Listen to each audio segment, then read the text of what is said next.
Tanya. You may not know much about it. I don't know you. I've been one in the week. Okay, one more down.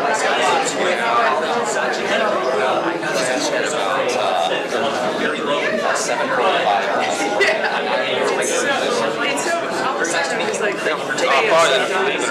sick. I'm very sick. My stuff. I just got some next year. So if I leave, my phone number that I'm please call me if you can stay out. I'll have you my thoughts. How about prayer? My wife, she took the eye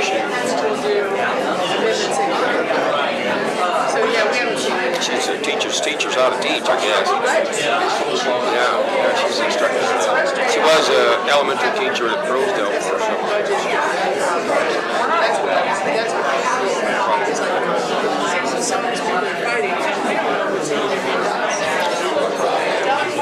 I think I look bad. If I leave early, I'm sick. Stomach is very upset. Yeah. Oh gosh.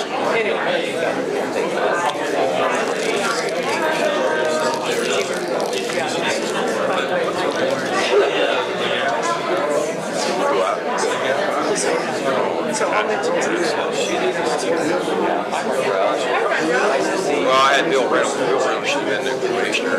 Yeah. I think, but he was lying. I'm sure Bruce will come in and get a donut in a minute. I'm sick.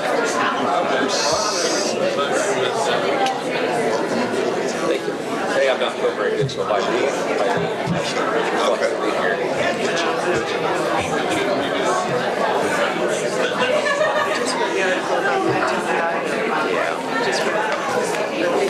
The Trick Star? I was online something. I'm not feeling very well. Okay. Hi, Tim. How's it going? Okay. You're nervous to be here. That's what it is. Drink some water. You're fine. Did the article that you saw have my quote? No. Okay, so I don't know if you voted for I voted against it. You voted against I voted against it. Yeah. Really? Yeah. That's surprising. Thank you. Really? It surprises you? I don't know where you are. Yes, but there's also... Okay. There's a vote I took for immigration this week. Yes. That's when I said, when I'm surprised, is because There were 4 of us. Yeah, so it said 4, but it didn't mention it. So in the Trick Star version, It was not, I think it was Wabash Valley, so it must be the Trick Star version, I actually provided a quote. Oh, good. And it was the most... I'm real sick too. If I go out the side doors because I'm sick. So No, I'm sorry. Yeah, I'm sick of my stomach. But some stuff I ate last night didn't set too well with me. But I was going to be here one way or another. So if I get walked out, that's what's wrong. That's fine. You're my timer.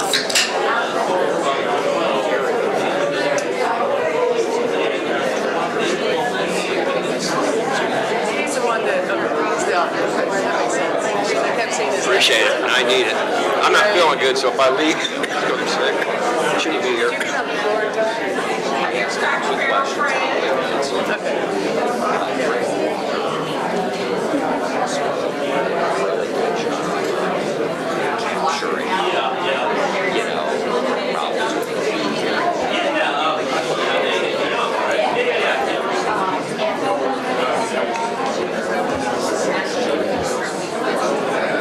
Oh my God.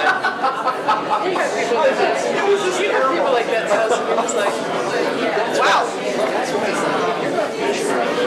You better know. Yeah, I would be. Oh, my I'm gosh. trying to think if there's anything real controversial coming over.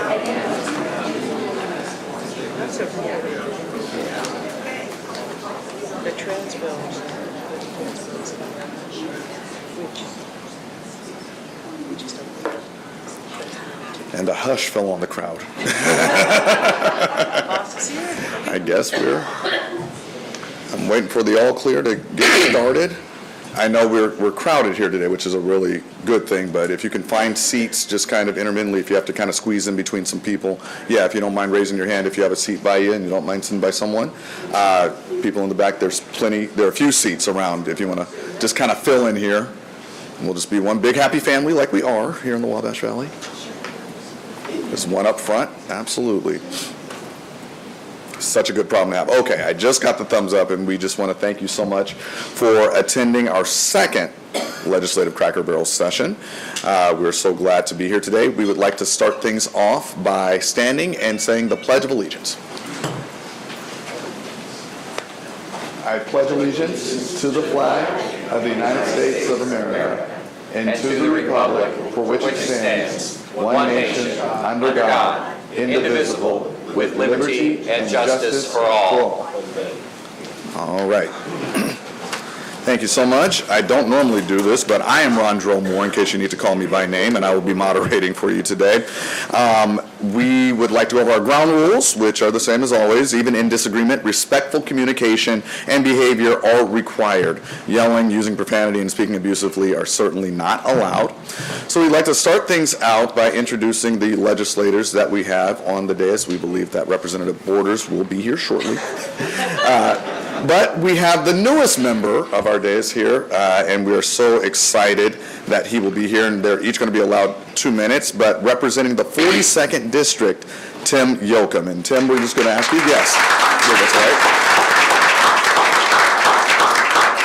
right. So Tim, we're going to ask you to give some opening remarks. You have 2 minutes just to kind of talk about who you are, introduce yourself, and some things that you hope to work on while you're in the legislature.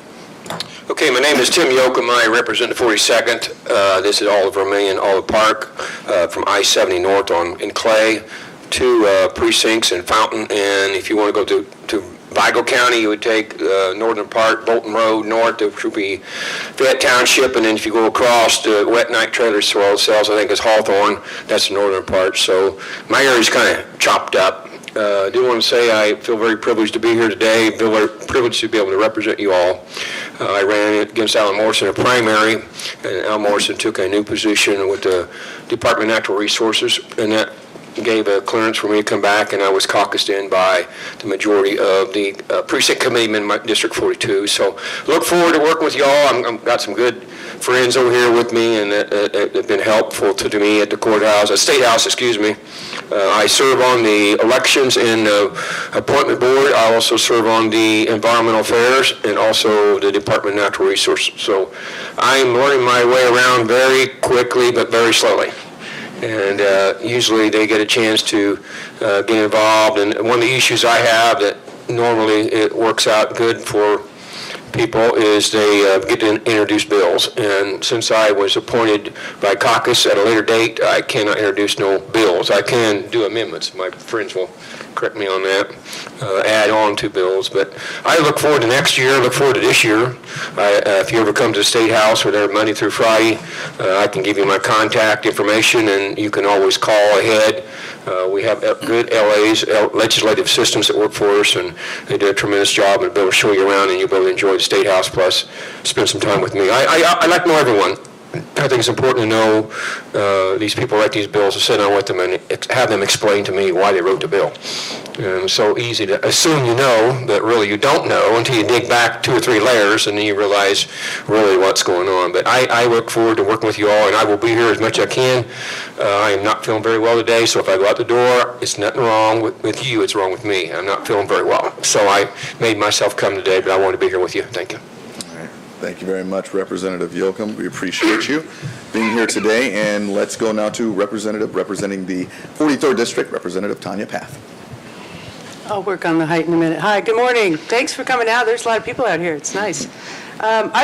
First of all, I want to do a big shout out to our community. So in the past 2 weeks, we have had, I was writing it down, librarians, the chamber, I've seen the commissioners, members of the school board. I've seen all kinds of people, and I think Greg will talk a little bit more about the people that came in support of his bill. But it is so nice that Terre Haute is getting on the map in the State House. I personally, it's my own mission. Well, thank you. Whenever Fort Wayne is mentioned, I try to mention Terre Haute because I'm tired of Fort Wayne. It's my personal grievance with them. But anyway, no, Terre Haute, we're doing great. Oh, and of course, the mayor has been over many, many times. I'm sorry, I forgot to mention him.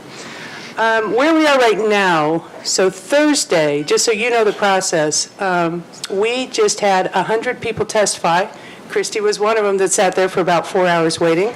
Everybody had 3 minutes to testify on House Bill 1001, which you know is our budget. So we heard testimony on that. Now that's the governor's budget. So whatever you read, that is not the budget that we're actually going to talk about much. February 14th, which is next Friday, the House will put out their budget. The 17th in Ways and Means, which myself and Bob are on, we have a chance to actually try amendments and get some things back in the bill, and that's the 17th. One of the ones I'm fighting for is the Dolly Parton Imagination Library that got kept funding. But there are so many issues, so many, very many issues. People are suffering, and so we need to do all we can to help. So that's where we're at on the budget bill. Other than that, there's a lot of bills flying around. I'm sure a lot of you guys are going to ask about them today. But so again, thanks for coming.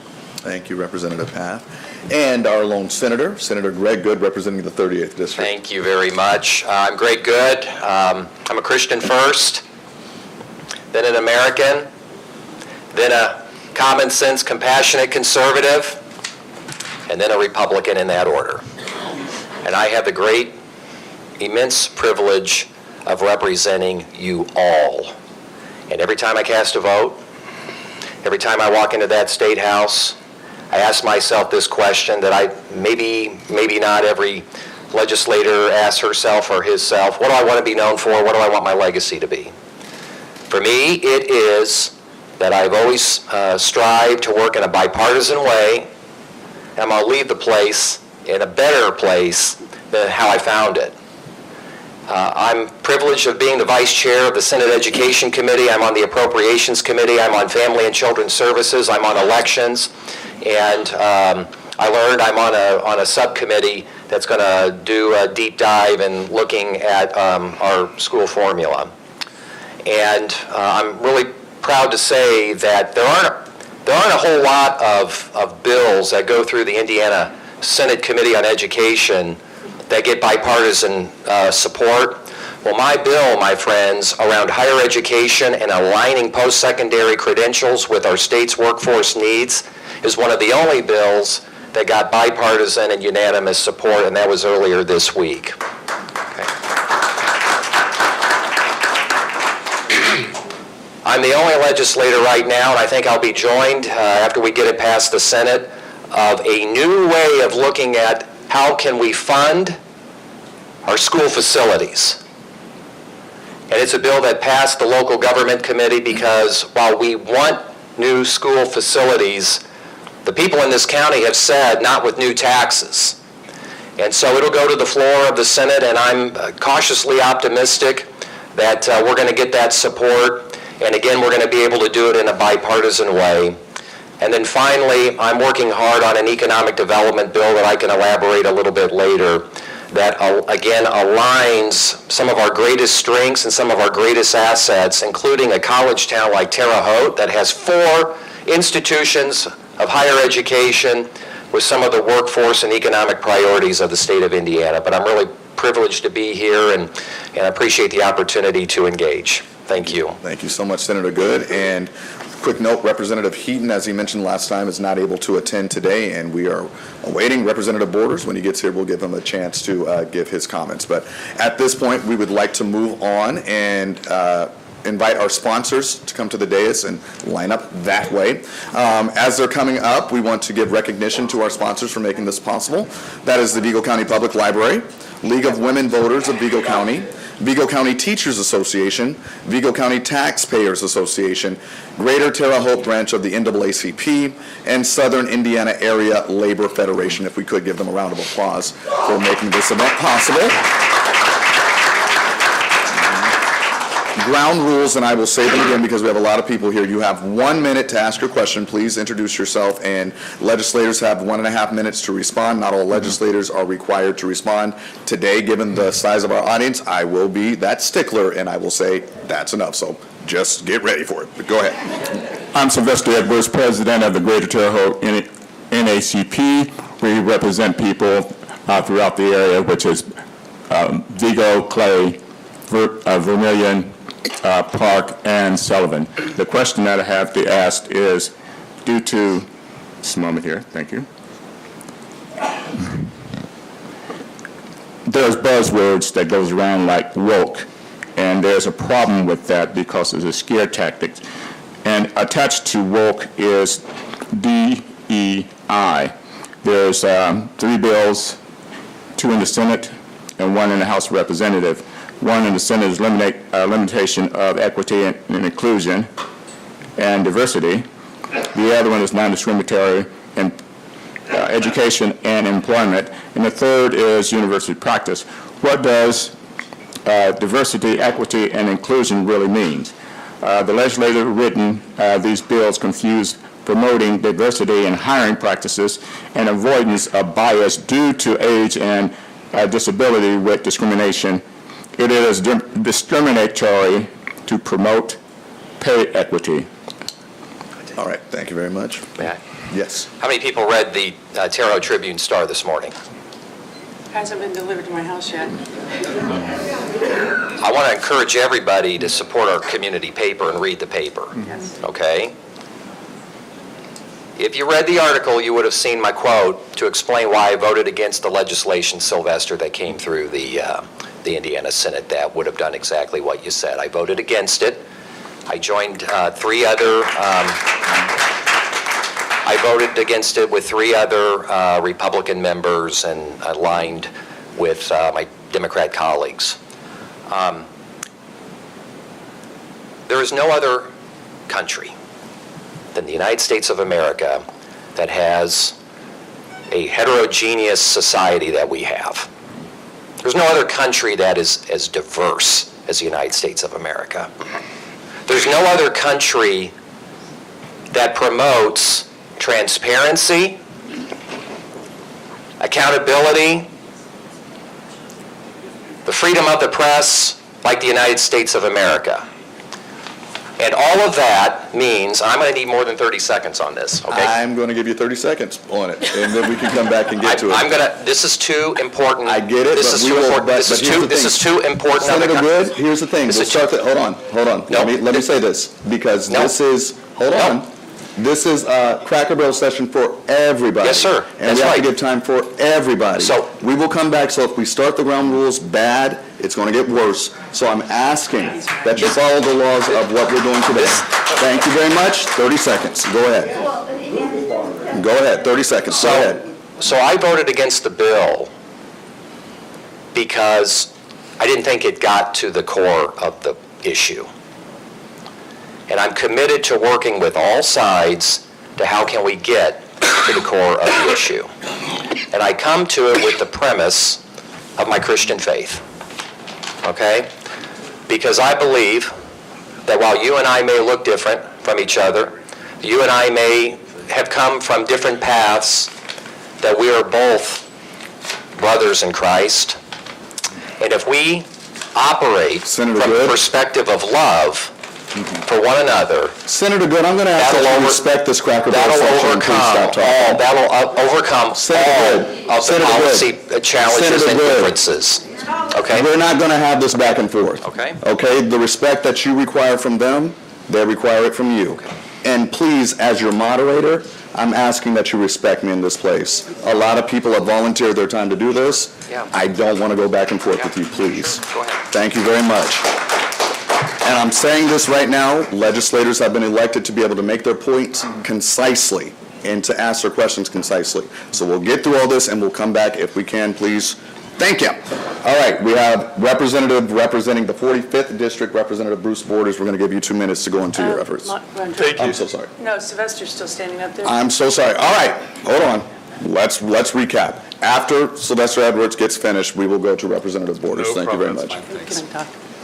Yes, you Okay. can. Thank you. I'm going to give you a minute. Yes, So thank I you. just wanted to tell you just really quickly, I just want to make sure you're able to sit down. So diversity, equity, and inclusion, absolutely. The 3 words, let's look at the 3 words, diversity, equity, inclusion. We're a better society together. So yes, I am completely with Senator Good. I will be a no on this bill. So thank you. Thank you. Would any others like to address the question on the dais? I know Representative Borders didn't hear it. I just didn't, I apologize. I was actually on the phone with a member of Ways and Means with some questions that we were going back and forth on, but go ahead. All right. What was your question? The bill is stating that they're trying to, let's say, eliminate diversity, equity, and inclusion on all fronts, whether it's employment, education, just directly our community itself is separating people, and they're doing it at a state level and they're doing it at a national level.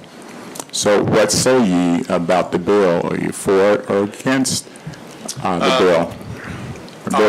There was one in the Senate, 2 in the Senate, and there's one in the House of Representatives. I haven't seen one in the House of Representatives, but the bottom line is that you and I, we've kind of knocked heads over the years, but we've also had some great times of friendship and fellowship. And you know, and we've talked about the difference as far as, you know, you happen to be black, I happen to be white, but I actually do like Denzel Washington's take on that, and also Morgan Freeman. You know, the bottom line is I don't view human beings as a black person or as a white person or as an Asian person, whatever. My daughter-in-law happens to be Asian, and my granddaughter has an Asian appearance to her as well, and that's fine. She's my granddaughter. Her name is Clara, and the bottom line is I really am tired of us looking at people from, you know, based on skin color, based on ancestry and so forth. And I just want to look at them as another human being that we all deserve, you know, a fair chance at. And so anything that I think government does to step in the way and try to make one person, you know, fit this template or another person, you know, another template, I think that actually has a harm on our human race in general. I'm sorry? All right, so we won't do audience interaction. No, I like said this no. right now? I Yeah. told him no. That, yeah. All right, thank you for answering that Yeah, question. I said that right out of the starting gate. I did. All right, if there are no, would you like to answer that question? I'll try to answer it, but I'm new, and so please excuse me. I haven't seen the bill yet in the House. I do think we are all one people, and I don't think that anyone's any better than anyone else. And I think that I am about the same sentiment that Mr. Goog had today, the same one I have on. That's all I can say. Thank you. All right, thank you. That was question number 1. Aren't we excited? All right, Representative Borders, if you could just give Sure. what you're working on. And I apologize. 2 minutes. I actually run a business at home as well, and got out of the office really late and was on the phone a lot this morning. So that's the idea of a citizen legislature is that we still have other things that we do, and I have an insurance agency, and so that little brief window of opportunity when we're home, we our lives get a little crazy at those times, and so I actually got up about 5 o'clock this morning and been on the go since. But one of the big issues that's going on this year, I guess I would call it the governor's signature bill, Senate Bill 1, is the property tax relief, and I know, and we'll probably hear more on that later today, I would guess, but I do support property tax relief. I supported the property tax caps, and they're still doing some good. There's no question about that, but one of the things that I mentioned at the time is that as properties increase in value, as the assessed values increase, I said that's the other side of the coin, and that's what's happening. So you're basically, the property tax caps, people might ask, are they doing their job? Yes, they are. There's no question about that. But, as the assessed values, I mean, for example, on your own home that you live in, if you lived in a home that was assessed at $100,000 10 years ago and it was capped at 1%, $1,000 a year, well, and then let's say today that it's at $200,000, where you're looking at double the tax, the taxes that you're paying on it. And so it's exactly as I thought would happen, and I said we will be revisiting this issue down the road, and then when that day is here. And so do I support property tax relief? Without a doubt. Will we get some pushback from local units of government? Without a doubt. But I was a mayor as well. When I came into office as mayor of Jasonville, we were $4 million in the hole, which has been many years ago, and we're a small city, so that was a big deal. But when I left office 8 years later, we had our debts paid off 27 years early and $1 million in the bank, so it is doable. All right, thank you very much. Okay. Good morning. My name is Leah Myers, and I'm a board member for the League of Women Voters of Vigo County. Our question is, SB 284 was passed out of the Senate this week, and it limits early voting from 28 days ahead of the election to just 14 days. Research indicates that voter access measures like early voting are an important way to improve voter participation.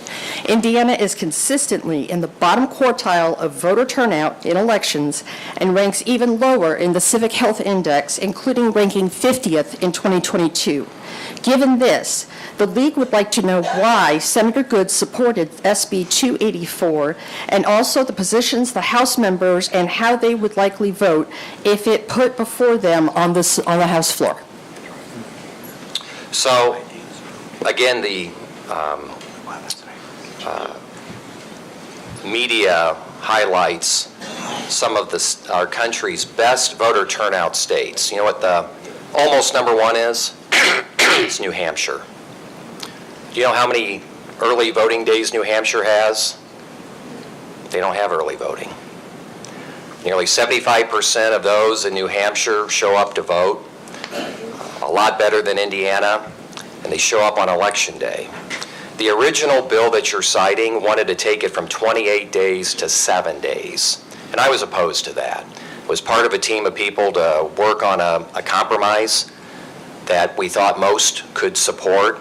So we landed at 14 days, which puts Indiana pretty much with the rest of the country. The other thing I would say, that if you take a look at our own data, overwhelmingly, most Hoosiers use the early voting privileges within that 2-week time frame. So I feel good about it. There's no perfect answer, but I think it's reasonable, it's fair. One last thing I'll say is I'm going to be, as the bill continues to work its way through, I want to try to find a way to increase some funding for increased voting centers, because I think that's probably a better approach along with a 14-day window. Yes. Go ahead. So I'm a no on this. I would be a yes if we did things like no excuse absentee voting, or we changed the polling hours, or we did absolutely anything to encourage more voting. Because in the 6 years that I've been in there, we are one of the most safe and secure states in voting. We have it down right. That's not the problem. The problem is getting people to the polls. So taking away yet another vehicle for people to vote instead of adding things is hard for me. Also, the state of Colorado, here's another idea, is they just mail in their ballots. Everyone mails it in. There's no voting. There's not that election day. I mean, there is the election day, but you know what I'm saying. So we need to be exploring ways and opportunities to get more people involved, because what we do affects every single one of you in this room. I haven't seen the Senate bill. It's not come over to the House yet. Incidentally, I'm just going to backtrack real quickly.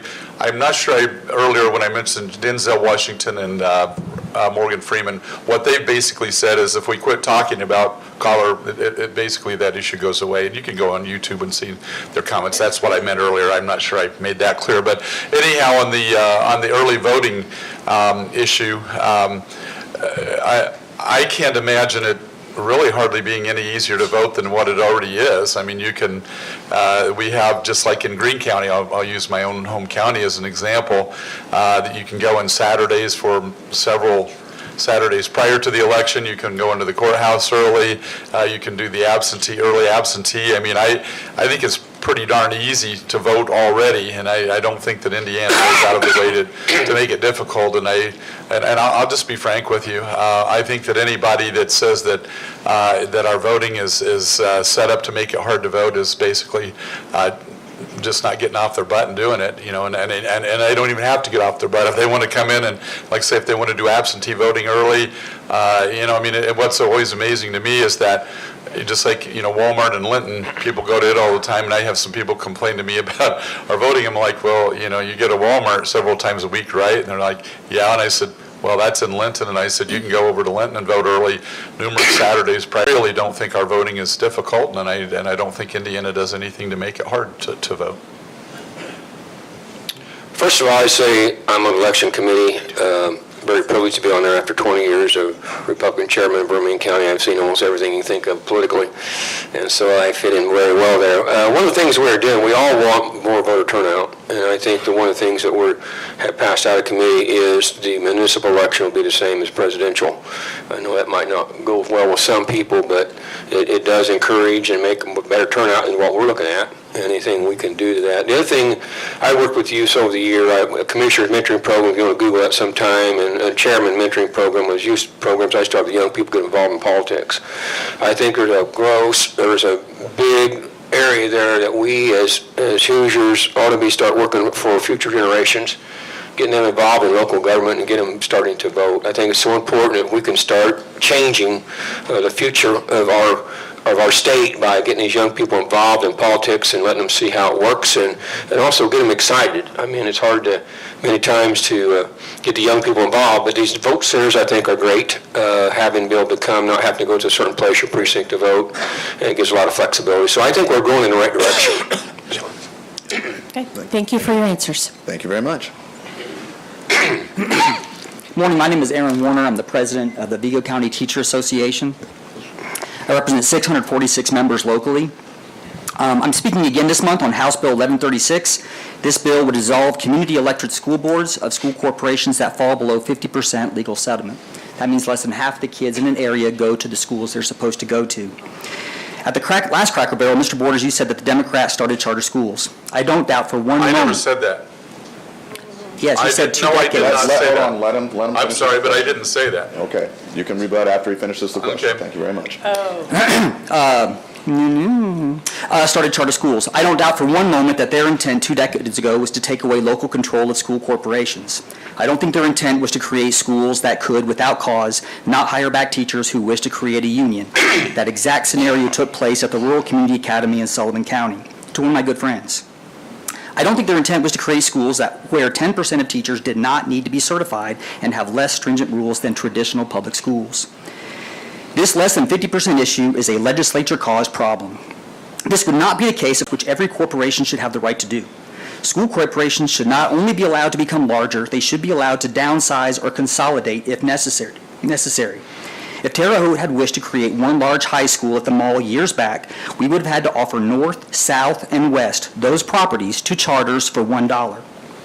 Even if 100% of the community had supported a single large high school, even with 3 high schools, we're in great need of Mr. significant Warner, I'm improvements. so sorry, but in the fairness of everybody, because I've done it to the legislators, can you get your question, please? Last time, the folks on my right, I believe, did not support this bill. You said you had not yet looked at it, Mr. Borders, Mr. Yoakum. Welcome to the club. How do you stand? How do you still stand on this issue, I guess I would ask? Go first. Go ahead. So I'm the same as last time. Fortunately, we've not seen 1136. It is not on the docket for education this Wednesday. We are 1 week left of committees. It flies by. And then sometimes our chair calls one at the last minute on that following Monday. So far, yeah, I am absolutely against this bill, but so far it's not on the docket. Yeah, my opinion hasn't changed. I am 100% for public schools for what it's worth. I know a charter school hasn't tried to, maybe they have tried, but it has not, entered into Vigo County. I hear your concern. I'm very mindful of the individuals who, voted for school boards in some of these counties, and, I just, their voices need to be heard and fulfilled. So I still am a no on that. Thank you. Yeah. And what I'll mention, I believe actually it was Bob Heaton who was sitting right here that mentioned that Democrats had started the charter schools, not myself. But nonetheless, and you can pull up the video to prove that. But nonetheless, I still haven't seen the bill. It's not likely, as Tanya has mentioned, this coming week, as in starting on Monday, this week will be the last week of committee hearings, I believe, on the House items, and so if it's not getting a hearing this week, it's basically null and void. And so again, it's not appeared, before. I wouldn't see it. I'm not on the education committee. I wouldn't see it until it came to the House floor. I mean, I can look at it prior to that, but it's not come down the pike. And so I just, again, don't know all the details of it, but I don't think it's going anywhere. I think it's DOA. I just want to say I'm not familiar with that bill, and I don't want to say something I don't mean without doing the research. I've been there 2 weeks, and honest to God, there's so much stuff moving, I just can't get it all. So you can start holding me a little more accountable as time goes on, but right now I have sometimes say I just don't know. I hope you He's still respect that. trying to figure out where the bathrooms are at. Thank you for your time. Thank you very much.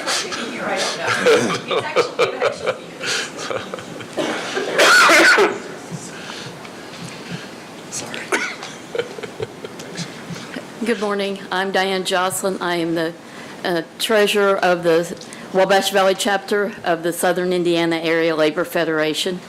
It's taken us a long time to be able to say that, but I get it right now. And I apologize, if you could pull that mic up just a hair, it'll be Just a little bit? easier for us. Yeah, thank you. Okay, I'll try. That's better. Yeah. Well, there's a certain sweet spot, as you know, with microphones that you don't want to be too close or too far away. 2 quick questions for you. One is there anything proposed for the 13th check for perf and turf retirees? And my other concern that I have, and I'm sorry, I forgot the Senate bill number. I looked it up and then I promptly forgot it. This involves decreasing the amount of weeks of unemployment benefits that people would be entitled to. It's an organization that represents working people. Many of them get laid off because of weather or not work available or things such as, parts for supply chains that they don't have. And I don't know where you stand on this, Senator Good. I know it is a Senate bill. Okay. I don't know if it's passed out of committee yet, but we have a concern about that and don't see any need for it to change from 26 to 13 weeks. Sure, okay. House Bill 1221 is the bill, I believe, that you're referring to relating to the 13th check. I can talk about it. Last year, it was efforts on the 13th check driven by the House. It looked like it was going to be killed in the Senate. I, along with a handful of other Republican senators, said we owe it to our teachers and public retirees for the 13th check. How are we going to inspire young people to enter into the teaching profession without taking care of those who have dedicated 3-4 decades of service in the classroom? Not only will I vote in favor of 1221, I just told a retired teacher actually this morning, so I was looking at my phone, who sent me a text. I'll be a co-sponsor of it and keep fighting for that. On the unemployment, that was the second piece. I'd have to take a look at the legislation, but I don't, it very well could still be in the Senate Pensions and Labor Committee. I'm not a member of that committee, but I appreciate you flagging it for me. Okay. Go ahead. So House Bill 1221, it passed. We all voted on it. Right. I don't know how you voted, but I voted in favor. So Jeff Thompson, who's in charge of Ways and Means, it was kind of creative. So we heard the bill, and then he took an amendment and he changed it all so that you would get your 13th check. And so let's say you worked 30 years, I think it would be $450. So it's a certain amount per year. It was this, we asked him to get a blackboard and re-explain it, but at the end of the day, you will have your 13th check. And so if you want to look at it, it's House Bill 1221. I know, as Greg has mentioned, it does have trouble in the Senate, so I'm just not sure where it's going to go. Well, and Tanya, you are on Ways and Means, right? Yeah. And then, in all fairness to her, she has an advantage by serving on Ways and Means. I call it the Purse Strings Committee. I don't serve on it, but it did come to the House for a vote, and I want to say it was unanimous. I'm pretty sure, yeah, that all of us on the House side voted for it, and now it will go over to the Senate in the second half of session, which will be not this coming week or the week after that, but 3 weeks, basically these next 2 weeks, and then we'll go to where the bills go from the House to the Senate, and then the Senate over to the House. And so all of the House members, again, to my knowledge, voted for it, and we'll know in a few weeks the fate over on the Senate side. I believe it's been hanging around for quite a while on this other extra check, and I did support it. I think we almost got 100% probably coming out of the House. How many weeks was it to change on the unemployment? Do you know what it is? It was going from 26 to 13 weeks, cutting the number of weeks that you could draw unemployment in half. Okay. I'm not familiar with that. We'll look into that. That's all I have to say. All right, thank you very much to all of our sponsors for their questions. At this time, we're going to ask the public to, oh, sorry, we have one more. So sorry, we have one more. Please come to the podium, sir.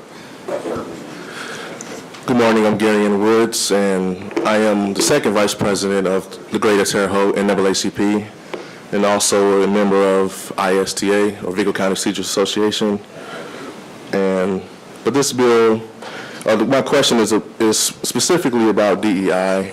I think we've kind of touched on it a Hold little on bit. 1 second. We have not asked the public to come up yet, so have a seat for the moment. After he finishes his question, we'll go for that too. We just don't want a lot of walking while you're asking your question. Go ahead. Okay. As I was saying, I would like to speak directly to the topic of DEI as it relates to public education. And my question is, how do you think getting rid of DEI initiatives will affect public education, the public education system? Just wanted a direct answer. Go ahead. Thank you so much for giving me 2 more minutes. See, it always works out. It does. It always works out. You are right. Look, I had to take a really hard vote, folks. That's why I'm feeling pretty passionate about this. But I am completely at peace with voting against that legislation. And look, you can get online and look at the top of the screen, hit video, and you can see archive videos. If you wanna just watch the archive video of an over 3-hour debate over this. The debate was healthy. It really was healthy. It was respectful until kind of the end. But at the end of the day, I spent most of my career in higher education at Indiana State University. And one of the hallmarks of an Indiana State University education is that's the intersection where, a young person from Lagodi, Indiana, first-generation college student is going to interact with maybe a first-generation college student from Gary, Indiana. The rest of the country thinks we're all just one big homogeneous society in Indiana when we're diverse. And that's wonderful. And so, to your point, Representative Paff, diversity, equity, inclusion, that's America. And that's why I voted against the bill. Much more concise. Thank you. Ditto. And it's like I've shared before, and I'll just be frank with you. I'm not into segregating us out based on color, based on religion, and so forth. I'm just simply not, and I don't think that serves any of us well. And so, again, earlier when I mentioned no, I mean, the bottom line is I am not in support of what I would call the DEI initiatives and pushes, and so I guess I'm not sure I made that clear. I'm very adamant about that, and again, when I talk with a friend of mine of a different faith, of a different color, of a different background, I mean, I don't care. They're my friend. I mean, I don't hone in on those things, and I think as a society, the more we tend to segregate ourselves apart, I think that the worse it is for all of us, quite frankly. I would like to hold my thoughts till later if I could on this one. All right, that's fine. Thank you very much. All right, so, public, come on up. And you have, hold on before you start. You have I'm 1 Bob minute. Murray, I'm One Executive second, Director of 1 the second, Vigo please. County Taxpayers Association. Okay, which is one of our sorry. sponsors. I thought that we were done with all the legislators, so sorry. Property, I can't stand up too long. Property tax relief is a very popular subject, but also local support of police and fire and our streets and roads, all of which are costing more to maintain. How do you folks recommend that we balance these two priorities? If you want, I'll start with that, if that's all right. One of the things that I did as mayor, I was mayor for 8 years, and then we moved out into the country, so I could no longer run when I was living out in the country. But I actually did all 8 of our budgets. And again, when I first came into office, the city was in horrible financial shape. In fact, we were rated, we had the largest financial turnaround in the state of Indiana. They're in the city of Jasonville. But that was done by really cutting spending. And I will contend, and I know I'll make some of the local units of government folks that are here angry, but that's okay. I'm cool with that. I'm fine with that. What I'd like to see them do is literally explain every single penny of the tax dollars that are being spent. And when people really do see, in fact, I always put our budgets in the newspaper. I wrote a weekly column called Insights and Foresights from City Hall. And people watched it. I mean, that was the early version of the internet. And I still contend that if you take those budgets and you break them apart and show the public what's being spent, every single penny of it, people will realize, yes, there is plenty of money to work with, and I really believe that the taxpayer is being thrown under the bus, and we keep using, we use public safety, we use roads and streets and all these things as excuses that throw the taxpayer under the bus. Let's show them where every penny is being spent. All right, thank you very much for the question. Now, finally, the public. Just You real go quick. ahead, I'm Senator sorry. Green. That's all right, Because that's all right. it's still in the Senate, and you got to keep in mind that where we have seen the largest of the property tax increases have really taken place over the last few years. Well, what has also happened over the last few years? Immense inflation driven by the federal government. I'm not going to name names in the federal government. I'm just going to say the federal government. When our country floods our monetary system with printed money to the tune of $1 trillion, junior and high school economics student can figure that out. It's only going to drive up the costs. And since our assessments in Indiana are based on the market value, that means that the property taxes have increased.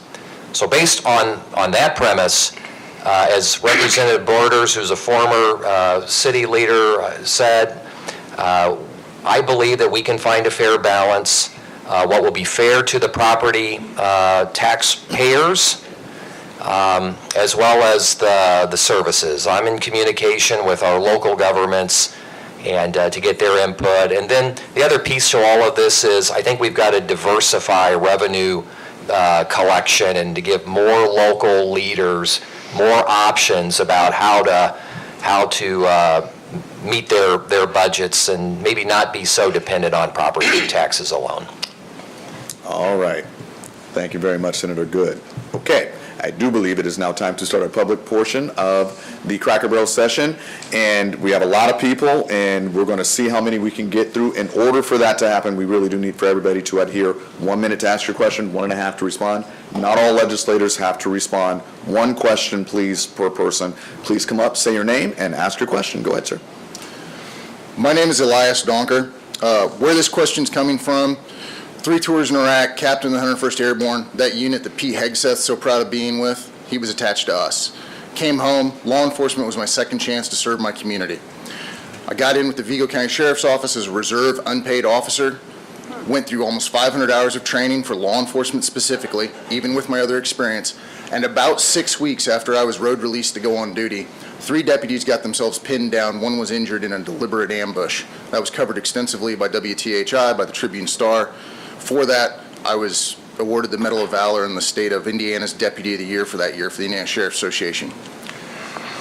From that position, I'm asking, House Bill 1186, which is being passed in secret with no accountability on the government websites listing what is in the bill, is stripping reserve officers like myself of jurisdictional authority. What that means is if a domestic terrorist was to come into a public library, I don't have police powers to help, and I don't have police protection to help me in the court after.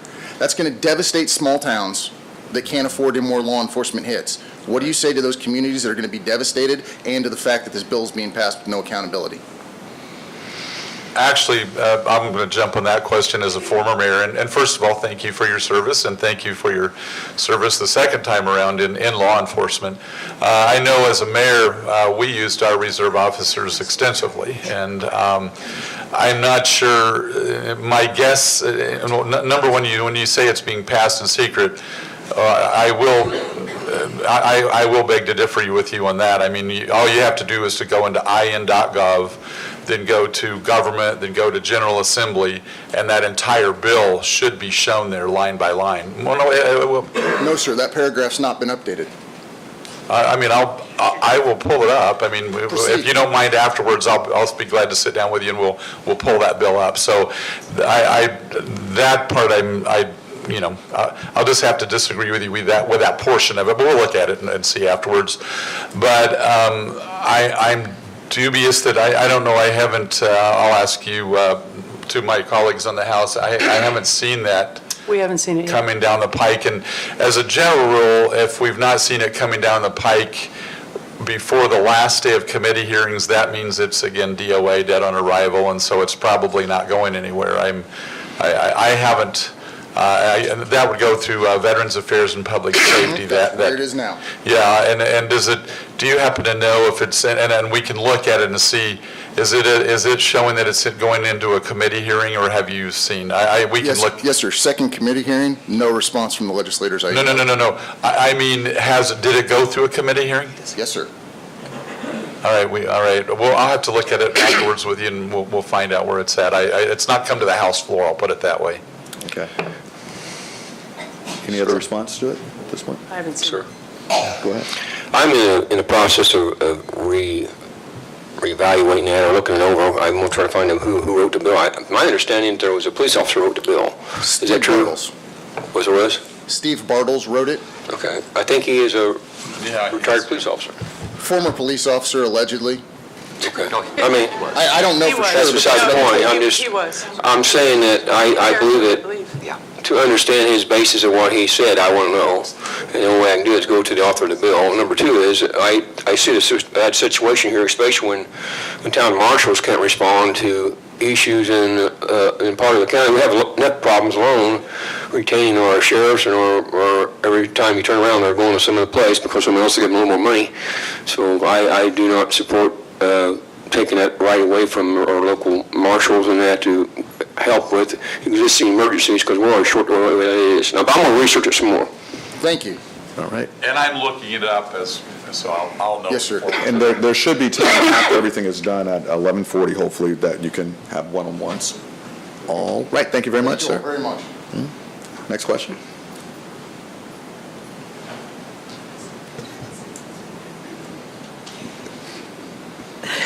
Go ahead. Good morning. I'm Deb Satarsky, and I'm a member of a group called the Wabash. I'm sorry. Go ahead, it's okay. I'm a member of a group called the Interfaith Council of the Wabash Valley, and we aim to respect religious tolerance and promote compassion among all people, regardless of their beliefs or non-beliefs. I've been nominated to speak here today about HB 1231, which, as proposed, requires taxpayer-supported public schools to display the Christian Ten Commandments.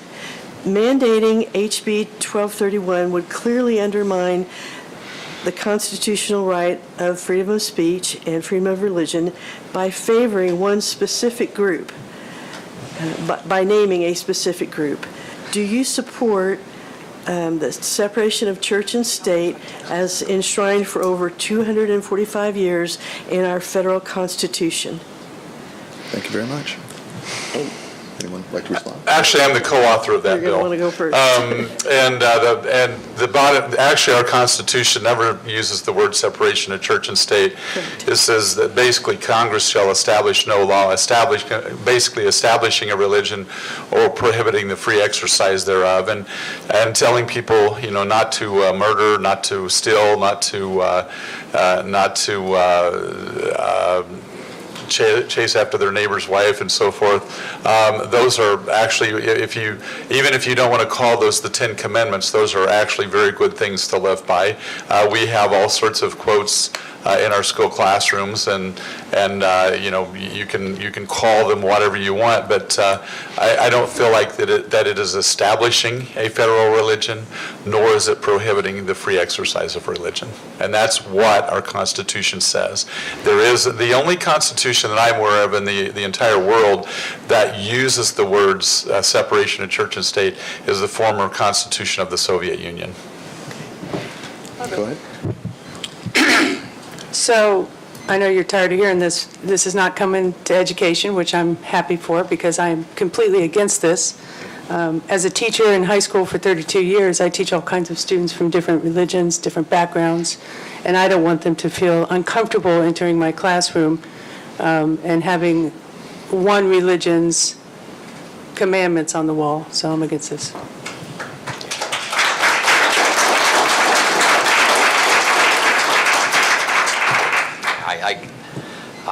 In my heart, I would love to see the Ten Commandments, but it would invite a lawsuit and be deemed unconstitutional.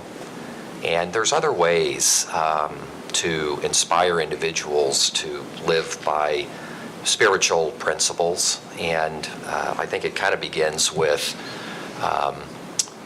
listening to the moderator, for instance, when he says, Compassion.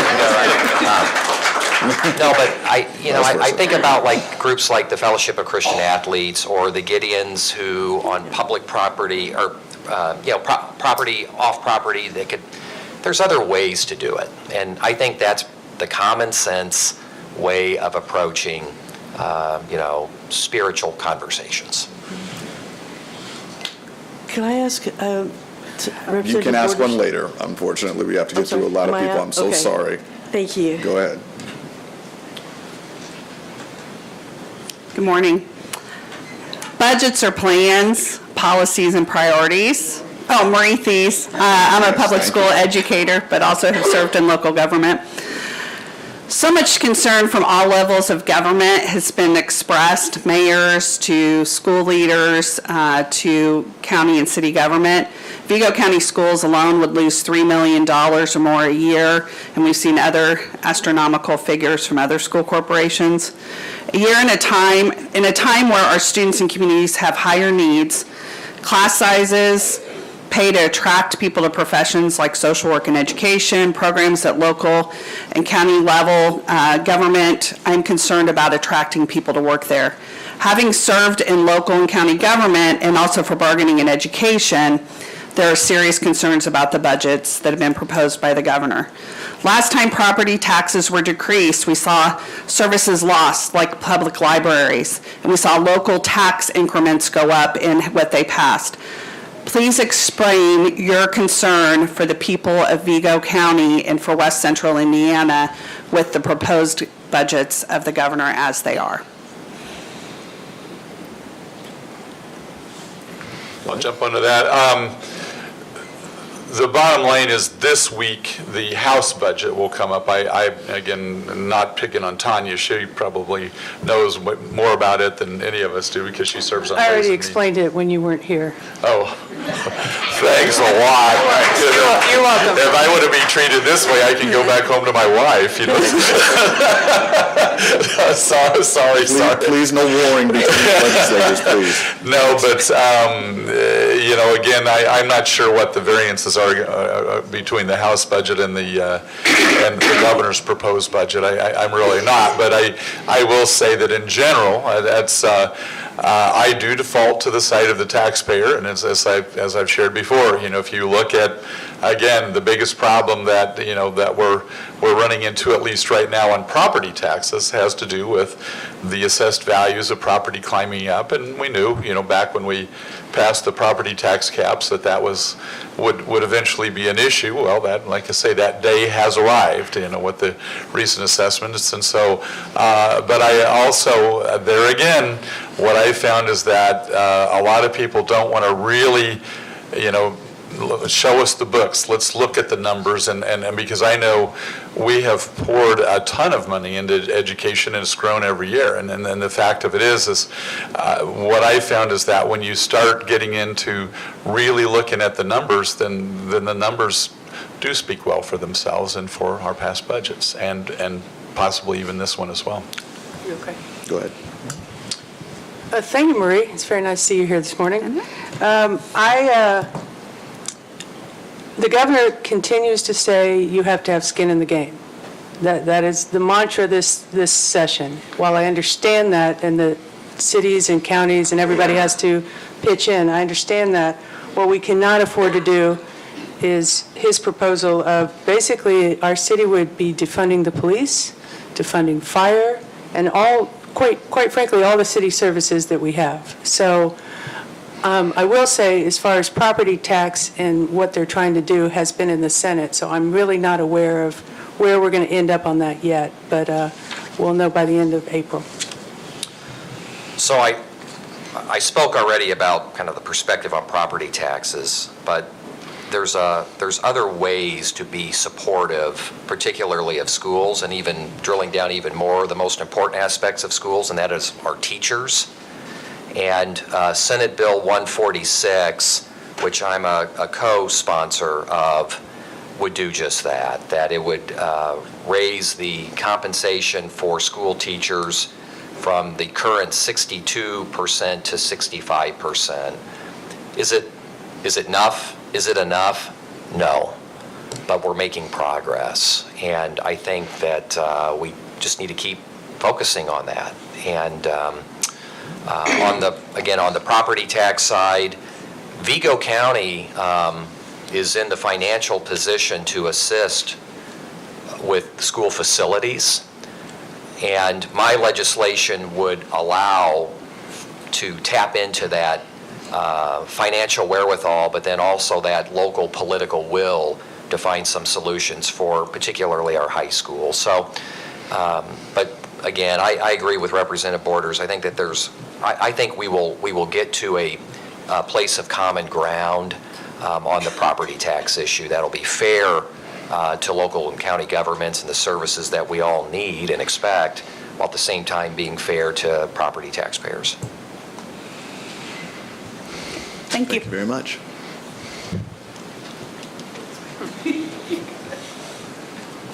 My name's Carl Holzapfel.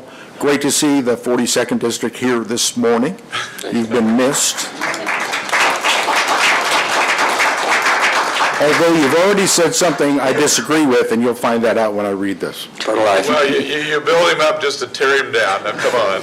I'm concerned about how partisan Indiana's become. There seem to be a number of election-related items gaining traction in the legislature designed to make it even more so. With that in mind, I am opposed to closed primaries, partisan school board elections, and municipal elections being held in even-number years. Also, I am in favor of eliminating the straight party voting option on the Indiana ballot. Amen.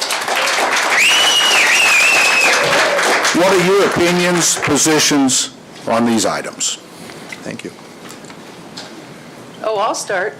I don't like that look in her eyes, that evil Tanya look that I'm seeing at the moment. Partisan school board elections.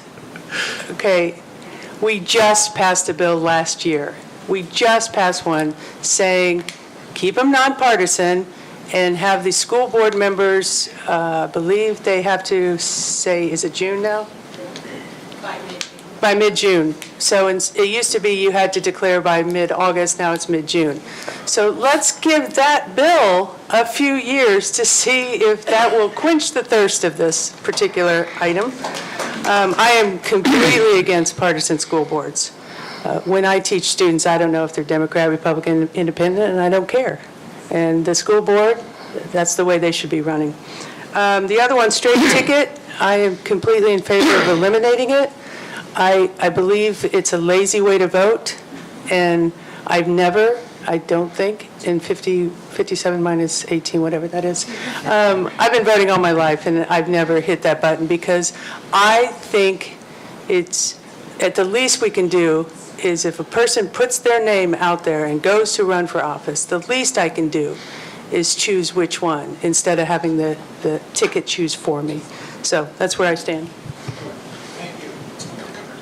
You want to go ahead? Sure, I'm happy to.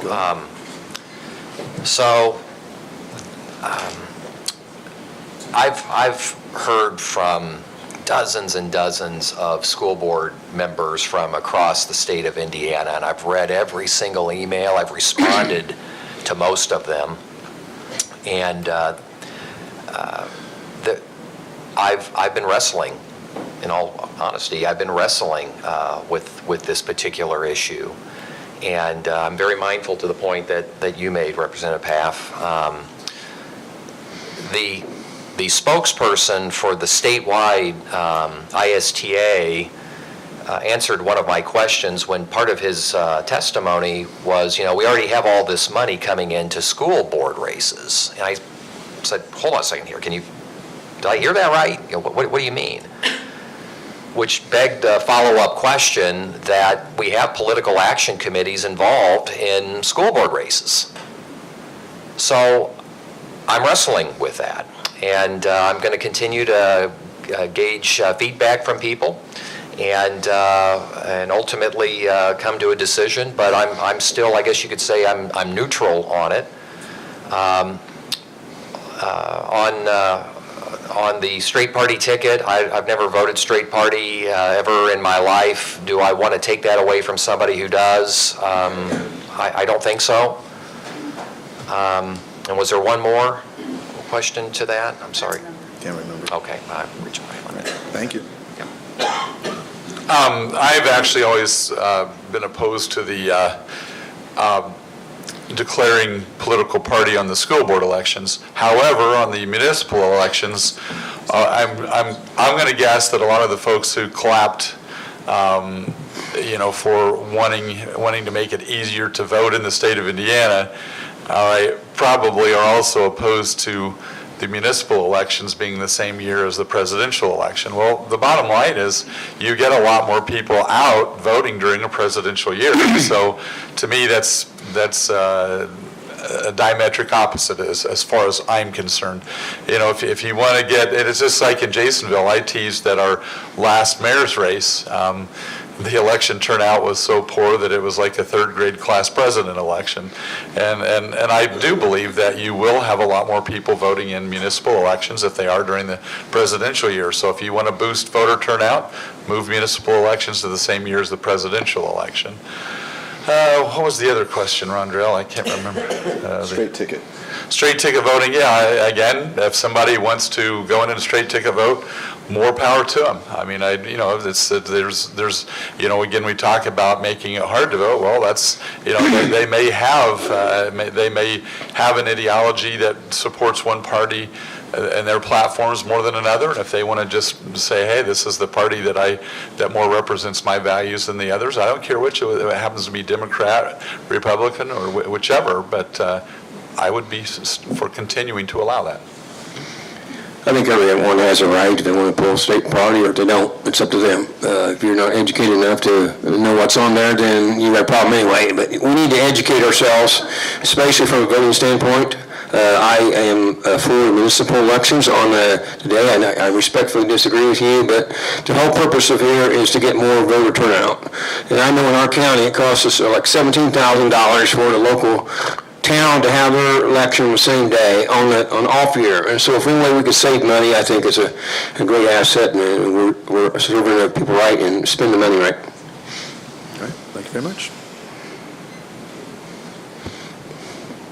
Hi, my name's Susan Strolkoss.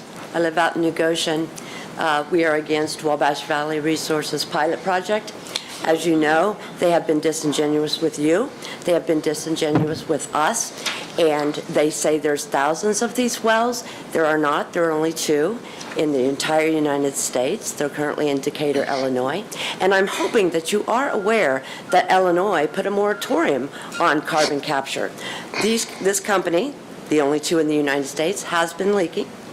I know that you all said that the train has left the station, and my question is, if the train has left the station and there's going to be a train wreck and your family was on it, what would you do? I'm asking for a moratorium on CCS throughout Indiana.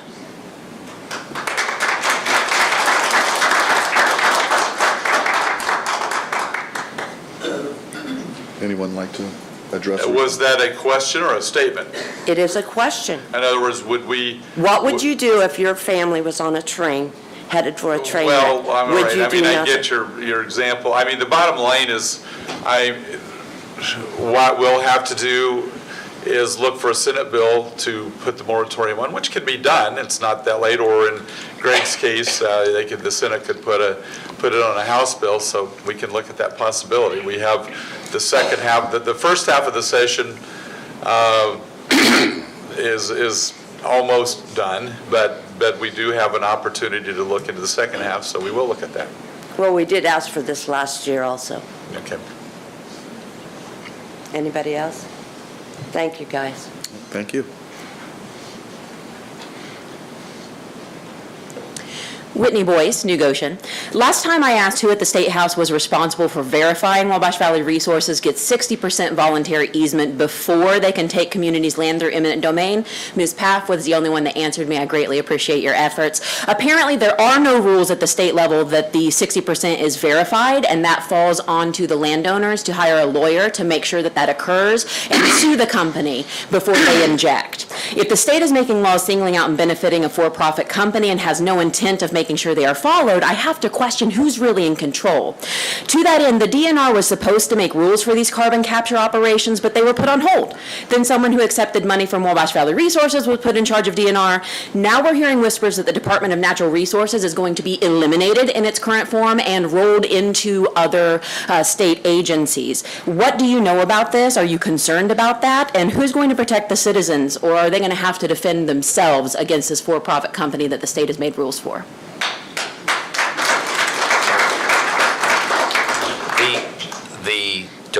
The Braun administration has restructured based on different cabinet-level secretaries. The Department of Natural Resources is still a standalone organization with an agency director, former State Representative Alan Morrison. And Representative Alan Morrison reports through a management structure that has been determined by the governor, which is the governor's responsibility to structure the executive branch. That's all I feel like I'm knowledgeable enough to comment on. I want to say one thing. I live in an area I grew up in an area and I'm very familiar with what's going on. I think that when talking to the legislatures, I think that they were not informed of the total impact of this situation. And I believe that the truth is not all the way out there. It has never been out there totally. I was told there was 5,000 wells just like this. I personally have worked on 3 injection wells of these, and I'm probably the only person that's in here who's ever worked on injection wells. But I monitored them for 3 years, and there's a lot of red tape involved in monitoring those wells. But I think that what happened is, well, we as a county, I'm a former commissioner, I just resigned when I took the new position, but there's no income for us. There's nothing there. Except making our county into a dump ground.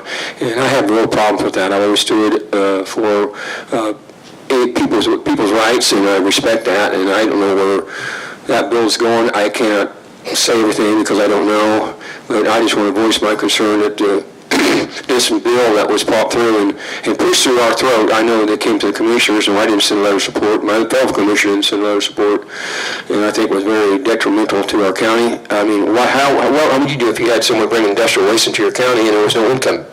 What would you say? There was no benefit. So I think that in support of some legislature, I don't think they've been properly vetted on the conditions exactly what exist. That's all I have to say.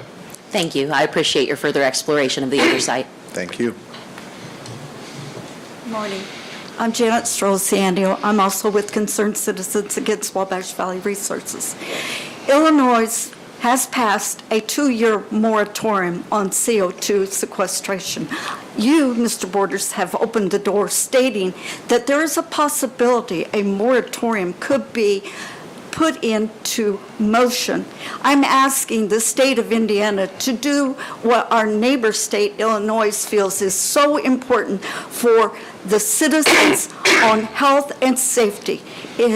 We are asking for a moratorium in Indiana against CO2 sequestration. Well, the bottom line is what we'll have to do again is look for language, which there should be, I would think, either in the House or the Senate, that could be amended one way or the other. And then what I'll do is I'll get a hold of my legislative assistant, and then I'll send him a text here after we're done today. And we'll look at the moratorium. And one of the things that states do a lot is call it borrowing language or whatever. I'll look into the Illinois language. Do you happen to have that, or do you happen to know what section of code or anything like that? I can make that available to you. I'll give you my email address, and if you can send that to me, I'll get a copy of the Illinois legislation, and then we'll look for bills on the Senate side that we could possibly insert that into, or again, Greg could look on the Senate side and or the House side and see if there's anything coming over that could be inserted in. But and if there are other states as well, not just the state of Illinois, Certainly. but in any states that legislation is available out there, that way we're simply not reinventing the wheel. It makes it easier to look at and say, okay, how are they doing it? Is that a way that we could do it, and so forth. So if you can get that to me, and we'll talk afterwards, and Right. I'll give you my email address, and we'll do that. Okay? Yes, thank you. Thank you. Good morning. I'm Leanne Crooks. I'm the Chancellor at Ivy Tech Community College, and some of you know that Ivy Tech's budget request has a new capital project for the local Ivy Tech campus in the ask for the state. And I want to personally thank Representative Path, who I can vouch for does go against Fort Wayne. She did that in the House Ways and Means 2 years ago. And Senator Good for your support. And I would just ask that as that project comes in front of you, that you would support the project being in the higher education budget. I know higher education right now has a lot of things coming at it, but just to remember, Ivy Tech's graduates, 85% of our graduates stay and live and work in this community, and they do have, this project would have a true economic impact on our community, so I just want to thank you. I know, Rondra, you don't like us doing the back and forth, but I if you don't mind me asking a quick question, what was the reference to Fort Wayne? What did you mean by that? I mean, You weren't here, Representative Papp, earlier. Sorry, I didn't mean to point that out. You guys got a lot of stuff in that first 15 minutes, I'm telling you what. To be fair, you did walk right into that. You're right, I set that up. I apologize, I did not mean to point that out. Yeah, But Representative Papp made clear that she does go up against, when she hears Fort Wayne, she points out Terre Haute. And she did that for us 2 years ago in the House Ways and Means. And then she said, and then Bruce Borders will ask this question later and look like an idiot, right? So I'm going to go ahead and talk. So Go ahead, yes. I'm a big supporter of Ivy Tech, and you guys have done a fantastic job over the years with under Sue Ellspermann, right? Correct. She's really taken Ivy Tech to a new level, so I'm going to just highlight a couple things of Ivy Tech. Just so you know, I'm always trying to get people to go to school. Always. It's the teacher in me. Go back, get more credentials. But now you can take classes 8 weeks. You can start pretty much any time during the year. Do you want me to keep it? They should pay me for this. Thank you. But anyway, the specific request that you have is to redo the building, the nursing building, correct? It would be nursing 9 of our healthcare programs and essentially redo the entire main campus. And there's how many Ivy Tech campuses? There are 19 of us across the state. Okay, and so Terre Haute, 2 years ago, which we referenced when Bruce wasn't here, was fourth on the list. And this budget request, we are number 1. So I am fully supportive of this, and thank you for all you do. Thank you. May I jump in since mine was a question? Very quickly. Very quickly. Well, I will tell you, my daughter Bethany, she actually was in the first year of RN students at Ivy Tech over here. In fact, she tutored the anatomy and physiology class, and I don't mean to offend anybody else in case I'm wrong on this, but I think I'm right. I think she was the number 1 RN student over at Ivy Tech here in Terre Haute, and she actually did TV commercials for Ivy Tech. So we have a strong tie to Ivy Tech. I mean, we really do, and she has done very well and in the field of nursing as a result of her education over here. Thank you. Yeah, could I? Go ahead. Education at the speed of life, right? Number one, that's, I think, one of the best higher education slogans I've ever heard, but it's more than a slogan because you live it. And I am so proud. My mother was a longtime instructor at Ivy Tech, and when you're teaching at Ivy Tech, it's much like a K through 12 school teacher. You're also part life coach. You're also part counselor, social worker, nutritionist. I see it firsthand. My wonderful son in the back there is saving me a ton of money by enjoying the great benefits. The 8-week courses, that's how it should be done. And I'm just so proud of your leadership. Sue Ellspermann is one of the finest higher education leaders in the United States of America, and we're gonna work hard and help you transform that campus. So thank you. Thank you. Yep. Thank you very much. Now, one more, yes, go ahead. As a graduate from Ivy Tech, I do support you all. I haven't seen you at Indianapolis at the State House, and if you I will want to be come by down and in show me what you California for have. Ivy Tech Day, so I plan on meeting. I entertain the thought. Are you going to have food? Can I have food? We will. I will text you that morning. All right. Thank you very much. Okay, so technically, this would be the time that our public questions would end. I'm asking the library to keep on going. Okay, so let's just be as expeditious as possible. Go ahead. My name is Susan Edmondson. I'm a homeowner, and while I would love to have lower property taxes, which would lower my escrow on my mortgage and everything, understanding that property taxes are what's keeping my financing public schools, police department, who I had to call the other day, and fire department, which my family's had 4 house fires, and I appreciate the fire department. Tell me why you think lowering property taxes is a nice idea, but it's more important to have police, fire, and public education. We're seeing a lack of public education. Sure, we're not lowering property taxes. What we're trying to do is manage the growth of property taxes. That's what the tax cap is all about. And the question is, okay, how do we manage the growth of property taxes? Your property taxes are going to increase. And the property tax bill that you will get this spring will have, anything that we do this legislative session won't impact this year's, but next year. So there's going to be another round of sticker shock, ladies and gentlemen.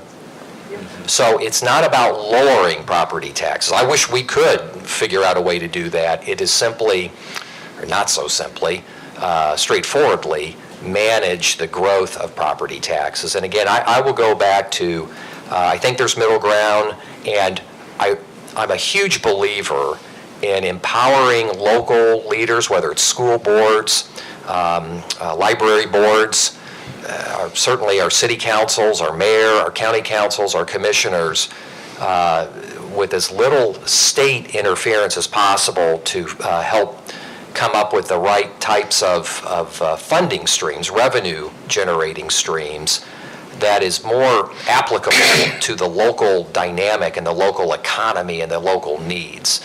Property taxes seems to me to continue to be sort of this one-size-try-to-fit-all approach. So that's how I'm committed to trying to approach it. But I appreciate your perspective on it. Well, the bottom line is, you mentioned that you don't want to do without those services. My contention is that you will not be doing without those services. All right, it's just like I spoke with an older man and his wife at the State House, and their property taxes from the prior assessment to this one had jumped $2,400 a year.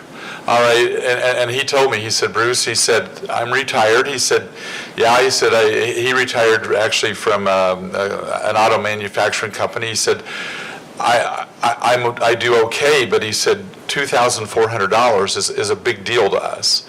He said, it's, that's $200 a month. And so my contention is that, all right, how can I look at somebody like that and go, well, gee whiz, you need to just, suck it in and, tighten your belt and deal with it. Well, the bottom line is $2,400 is real money to people.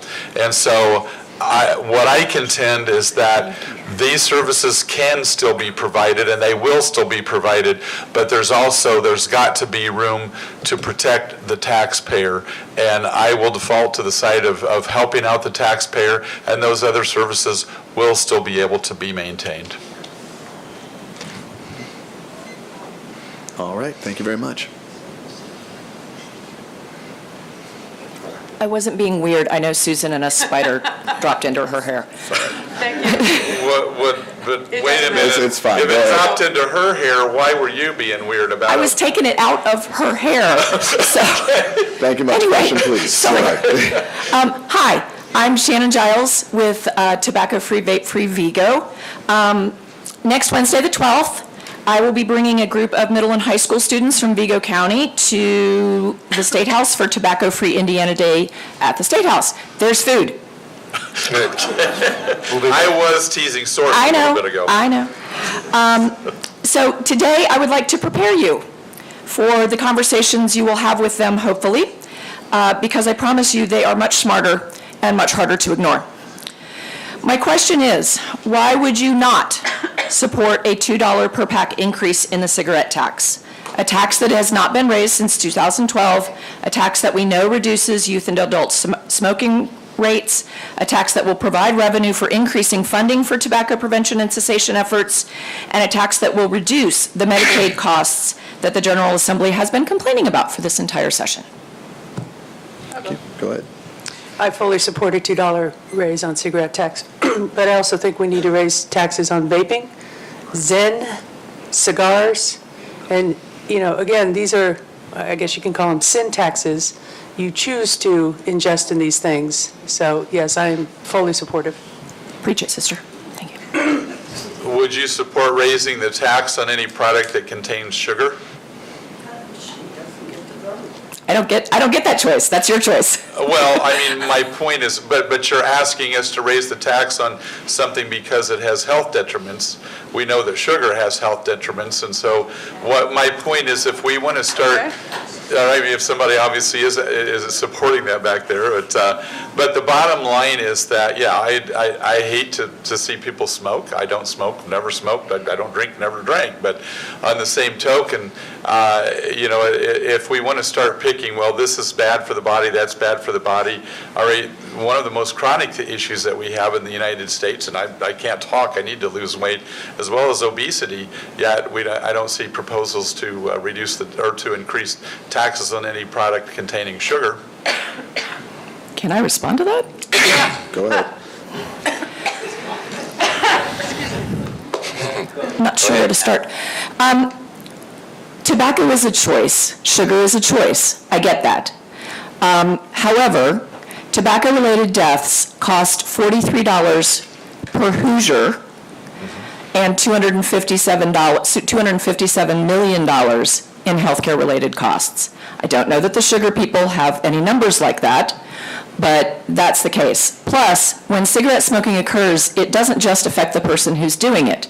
Secondhand smoke, secondhand aerosol, thirdhand smoke affects everybody that's around that particular person, so they don't get that choice of how they want to live, because the smoking that happens in Sullivan County, for example, where there is no smoking ordinance, those people don't have a choice. If they want to dine in a restaurant, they're going to dine with cigarette smoke. That's not correct. There's not a local ordinance, but there is a state law. Yes, there is a state law, but not a local one. All right, we're kind of getting into the back and forth Sorry. of it. Great conversation for afterward. Would anyone else like to respond on this? I'm not sure I respond as much as I asked the question, but I'll address the Which bottom was your line choice is. to ask the question when you had a chance to respond. Okay, sorry. There you go. All right, thank you very much. Hello, my name is Robert Dodson. I'm from Center Point area over in Clay County. This concerns SB 423, and there are several other bills that are related to it. It is a bill that will force ratepayers for utilities to pay for the development of SMRs, which means small modular reactors, before they are online. These are only in the developmental stage, and there are a lot of waste and environmental issues attached to them. Basically, what the bill does is says that the utilities can start charging customers for research and development.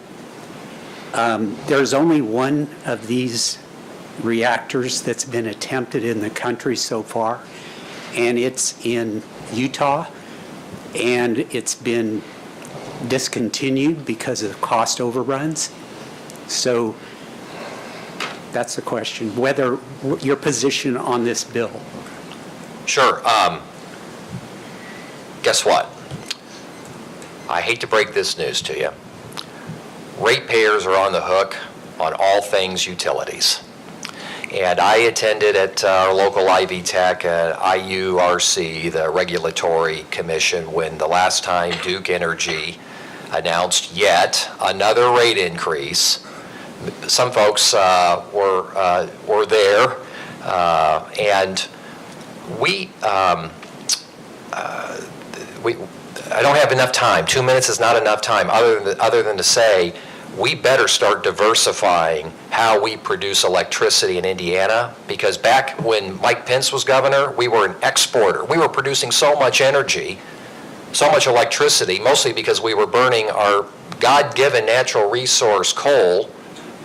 A country, nobody burns coal cleaner than the United States of America, and yet those same utilities were given the green light to start taking coal-fired plants offline, and we're not producing enough wind or sunlight to do the types of renewable energy as possible.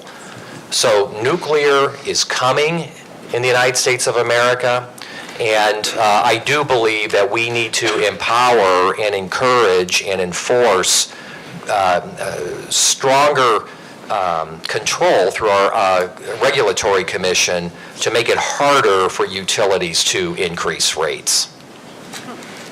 Okay, thank you. Go ahead. Yes. I want to say, as someone who's worked in the power industry for the last 18 years and in operations of powerhouses and see what goes on, it's amazing how much money is spent to satisfy federal government regulations.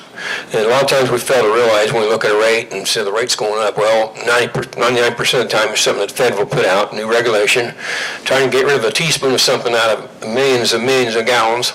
And I think that a lot of this is directly related to the federal government. I knew that most utilities are searching for new ways to do things. I still think that we ought to be using our resource we have is coal here. I think a direction in most utilities is going away from that. But anyway, we can burn cleaner and cheaper coal. I think that it's best for our communities. Was that Senate Bill 243? 423. 423. Or, I mean, sorry, 423. Yeah, I pulled up that bill. We haven't voted. Senator Cook was the author, Eric Cook, down at Bedford, Indiana. And basically, looking at it, it's, again, not come over to the House yet. It will, next half. But the bottom line is it does develop and what it says, in fact, it says it establishes the small modular nuclear reactor partnership pilot program, and it allows certain electric utilities that may partner with one or more other specified types of partners, which could be, natural gas, could be coal, whatever. But the point of it is it's looking into the future. I mean, the bottom line is, if you look at the areas in the United States where, in the wintertime, just like even in Texas where they've had a lot of deregulation, they had the power outage, what was it, not this winter, but about a year ago. They just simply didn't have the power to provide the electricity. California runs into these brownouts all the time, blackouts as well. And so this is simply a matter of looking at this as a way of developing future technology, and I don't think we're going to have a choice to be able to do that. I mean, our electric needs are only growing, not decreasing, and so I do think we do need to take a look at this as a viable alternative in conjunction with other utilities that we're currently using. Thank you. I've been told to keep going until I'm told to stop, so let's go and let's keep it concise. Go ahead. My name is Rosemary Scott. I have a question I really want you all to answer. On a scale of 1 to 10, how important is it to you to attend these Cracker Barrel sessions that are planned months in advance? I don't think the time has changed for a couple decades that I've been attending.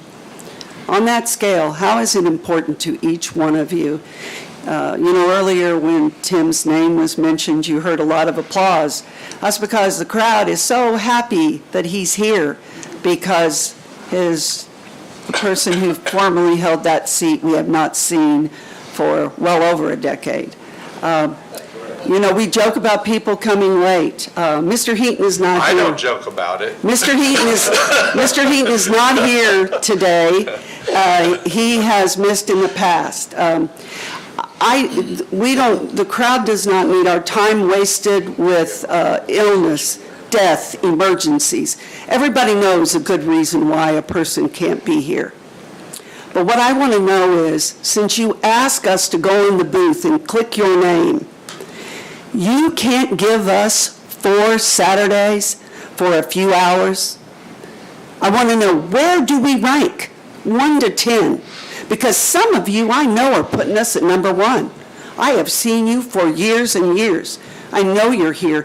I know you come sometimes when you don't feel well. So I really think that the crowd needs to know where we sit with you. Thank you. Can I go first? Go ahead. I just want to say today I'm not here by choice. I'm very sick. And I told him if I have Thanks for telling me now. Well, you came in late. What do you expect? There we go. We went over. But no, I think today I made a real solid attempt to be here. Earlier is what he just said. But I think it's important that we are here. I was here before I got elected, and I'll be here when I'm continue to serve. But I want to say something about my fellow legislators. These weeks are busy weeks, and a lot of times I run up there all day, and then finally get something to eat at 4 o'clock, and you realize I got a meeting, I got to dump my bill and take off, and a lot of times they're very, very busy. So when you ask for them to come during session, they're all Fridays as a rule, and they've had a pretty rough week. And a lot of these I know that I think that Bruce drives back and forth, and this week I drove back and forth every day, 2-hour drive one way and 2-hour drive back. So there is a lot of commitment that they have during what session's going on, and I will continue to be here. Like I said, I shouldn't be here because I'm not feeling well, but I thought if I made an obligation, I made a commitment, and I will keep that through my time of being elected. Thank you. Thank you. Well, you know, I don't know that I've ever missed one. I mean, some of you would probably prefer that I did, but I actually don't think I've ever missed one. And in all fairness to Bob, I mean, just to be real frank with you, he does have a number of grandchildren, and once in a while I know he recently had eye surgery. I mean, maybe he shouldn't be sharing that, but I know he's been having to do some follow-up procedures. But Bob has been very faithful about coming as well, as has Tanya and as is Greg. I mean, I'll let them speak for themselves, but I think for the four of us that are here, and I'm going to throw Bob into that mix too, because he's been here probably 90-some% of the time, and again, I don't think I've ever missed. But the bottom line is that the four of us that are sitting here right now, obviously, if we didn't rank it as a high priority, we wouldn't be here. And sometimes it is a little tough for me because I run into, it's about a 45-minute, 50-minute trip for me up here, and I run into maybe an issue. I'll go into the insurance office early, maybe as early as 5 o'clock in the morning. Somebody will come in about something. I'm like,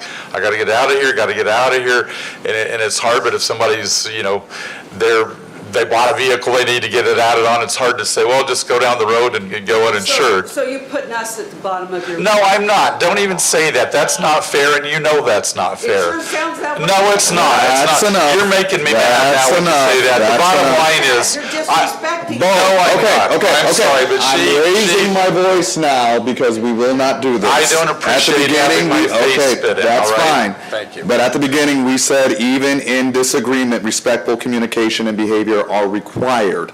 And so that is not a suggestion. This conversation, thank you for sharing your point. You're welcome. Thank you for asking your question. Would anyone else like to respond? It's important. Thank you. I haven't missed one yet. All right, thank you very much. Next question. My name, can you hear me? My name is Shannon Abayi. I'm not sure how it works or who proposes the bills or amendments. Budget, somehow, we are important, but things are wanting to be lessened for the taxpayers. Is there a way to make it that our government, some kind of rule that in Indiana, that our government can't get paid more than maybe double the median of the people in Indiana? Because $250,000 for a government person to work when most of us do not make anything near that. Is there a way to do that? I have no idea. Can you make an amendment or a bill? So what you're speaking of is the governor rearranged all the departments, and now there's 8 vertical heads. You with me, Bruce? And each vertical head at the top makes over 200,000. I assume that's what you're referring to. 250,000. 250,000. But we have to have stuff cut for our teachers and our police and for taxpayers. So I don't want my taxpayers to pay somebody. I'm going to pull I don't know. From my understanding, and hopefully these 3 can help me here, but my understanding it is you choose at the pleasure of the governor, and he also gets to dictate your salary. So that's my understanding of it. Let's see what these guys say. I mean, I think we're fortunate we live in a state that has a balanced budget requirement, and I wish at the federal level they sort of followed Indiana's lead. But you're right, we set a budget, and the executive branch determines its salaries. So this is one of the factors and realities of the 3 branches of government. Well, and one of the things I'll mention too is that the people that are over, for example, any of those major departments, they may be over the entire state of Indiana with that particular department. And what I would say is that there are probably people in this room that may be CEOs of corporations or of their, owners of their own companies, entrepreneurs and so forth. And so the bottom line is I don't know what everybody in this room particularly makes, but there again, I think, as long as he is living within his budget, if they're over, something that's an entire state of Indiana, they basically are, in a sense, over, a fairly large company, and that's probably comparable to what an executive over a company makes. Is it fair that an executive of a company, the head of Ivy Tech, I'm not sure what they make, but I guarantee you they probably make more than the average wage earner out there. And so I don't think that it's right to look at somebody who's maybe over an entire state of Indiana and say, well, they need to be making exactly what every other wage earner in the state makes. All right.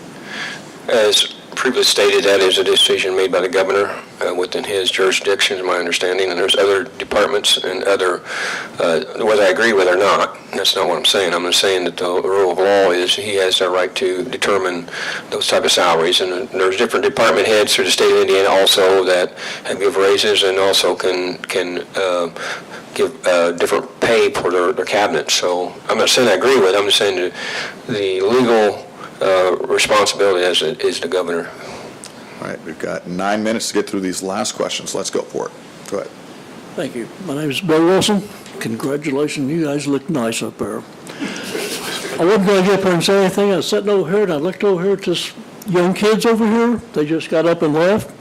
That's what our group is about. So I saw the guy back there with the green jacket going, he thought you were complimenting him as a young kid, is that correct? Now, this morning, on the news, they was talking about tobacco. I don't care if a guy smokes, drinks, or whatever he does, that's his business. But a young family's got no business being in a car with car windows rolled up and the kids in there breathing smoke. And as far as taxes are not fair, when you retire, your taxes should not raise, they should stay the same, and the tax stays same for everybody else. What I want, this is all about safety. There's not one person here that's not about safety. Now, Wabash Valley Resources, they got this plan, this Terre Haute and Vermilion County is exempt. I want that stopped. Get that off. Change it. I don't care how you do it, change it. Thank you very much for your statement. So what do you think about that? Well, I think, all right, I think the bottom line is you're referring bottom line, the carbon capture, right, that was addressed earlier? Yes, thank you. Again, we can look and see about, placing a moratorium, and as I promised to do, and we'll, but I'm not sure at this point beyond that I have another answer besides that, quite frankly. When this first started, we went down to your neck of the woods, and I told the DNR they were for us. You went down to my neck of the woods. Where are you referring to? Okay, this is the back and forth. My friend is from Jasonville. Time is so short, and we really do have to be wrapping up. So if we could go on to the next question and try to get as many as we can, and thank you so much, sir, for your time. I want that stopped. Thank you. Thank you for your comments. Thank you, sir. Good morning. My name's Ethel. As you see by my red shirt, I stand with the other ladies who spoke so eloquently against this toxic dump. And welcome, Tim. It's nice to see someone in that chair. But Mr. Boulders, this is for you. You're an entertainer. You've entertained your whole entire life as a performer. Mm-hmm. You've emulated a man who cheated on his wife, drank alcohol, used drugs. Okay, we're not actually, ma'am, we're not, that's a personal attack. Okay, my question is this. Why would you try to bring forth a bill to limit and call someone a felon or who attended a performance a felon? Why did you single out drag shows? There's a huge difference between a man who gets on stage and sings Teddy Bear and sings Can't Help Falling in Love and somebody who, if you look at some of these videos of these drag shows and with little children at these shows, all right, and if you, I'm shocked that you would even compare Elvis's performances. Again, yes, did he have some problems in his private life? No question. But when you saw him in concert, he was here in Terre Haute. It was probably one of the, in fact, at the time, it was the fastest sold out concert they had at home in Civic Center. I think Kenny Rogers sold out a little quicker later on, but Elvis sold it out in about 3 hours. All right, I had talked to a number of people who were at that particular concert. They loved it. It was a great show, and there's a massive difference between a man singing Can't Help Falling in Love to an audience that wants to hear that, and people who are simulating the acts of intercourse, who are exposing body parts to children, and even if they're wearing outfits that somewhat hide it, it's lewd and it's indecent behavior, and children have no business seeing that. Then don't take the children. That's enough. We're done. But people are taking children. We are done. We are done. We are done. I was just getting started. I know. We are done. This is fantastic. Next, let's get through these last. I love it when the questions match up. Is it more lewd and more requiring to become banned to say any given thing, suggestive or not, when someone is a man dressed as a woman, than if somebody else did it? Because I look at this drag show bill and I think, next year he's going to come for my friends that are in same-sex marriages. The year after that he's going to come for my colleagues that have domestic partner benefits, and he's going to try to take us. Is there a reason for it to be drag shows rather than focusing on the content?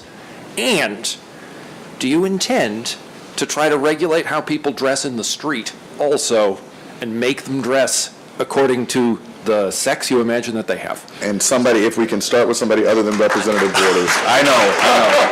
But this is a question not just directed to one person. This is a question directed to the entire board. Think about it. If anybody else would like to respond other than Representative Borders. It was, do you intend to regulate dress outside of drag shows in addition to just... Oh, yeah, I don't. Okay. Yeah, go ahead. That's same for me. I mean, with respect, no, I wouldn't support anything like that. If people should be free to dress and express themselves any way they like. Okay, that's how I am. Go ahead. I didn't get to answer that question. The director's right on to the last one, and you addressed it quite well before. All right, go ahead. So I stepped out of the room for a couple minutes, and I apologize if this was addressed while I was gone.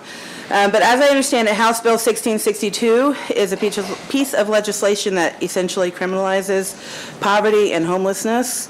Police in Indiana towns and cities could be forced to ticket and arrest people for being outside too long. The city could be sued by private citizens and business and property owners for not enforcing this aggressively enough. The bill defunds proven housing solutions and redirects funds to previously failed initiatives and encampment strategies. Where do you stand on this bill, and what do you anticipate its effects on our local communities will be? Just pulling it up here. Hold on one They're second. researching it a little bit. Yeah. And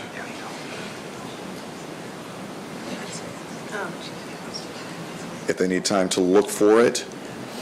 What was it, Okay, 1662? Go ahead, go ahead. So it is not being heard in committee so far. So just so you know, we had over 1,000 bills filed, and so this one is just waiting to be heard for this week. But I'm sorry, I do not know about this bill, but it doesn't look good. So I don't really want to say much more, but I just don't know about it. Right, and it seems as though that may be the consensus of the board. Yeah, I mean, the bottom line is if it's not been heard so far, I mean, there's, in essence, one more meeting. Do you happen to know, Tanya, if it was assigned to a committee? I mean, is it lined up to be heard? It's government committee. Yeah, I mean, most legislation doesn't even get a first hearing, which is when it goes into committee, and then if it passes out of committee, then it can go to the House floor unless the committee chairman doesn't call it down to be voted on the House floor. So if it's not assigned to be heard in a committee this week, it's probably DOA. And unfortunately, that's a hard stop. We have to end it right now, and we have to open up our time for closing comments from our legislators. 30 seconds, if we can make that as concise as possible. We will start with Senator Good. Go ahead. Yeah, these issues come and go. Friendships last forever. The highlight for me, Tanya mentioned the librarians were in the State House. I was deeply inspired and moved earlier this year by an article that Mark Bennett from the Tribune-Star wrote about a couple of Vigo County Public Library employees, one who needed a kidney, one who donated a kidney, and I worked closely with Christy and her team, and we honored those two individuals on the floor of the Indiana Senate. And look, folks, that is what public service is all about, not only just highlighting two constituents, but highlighting our community and our region there at the State House. So I want to end on that note. Fantastic.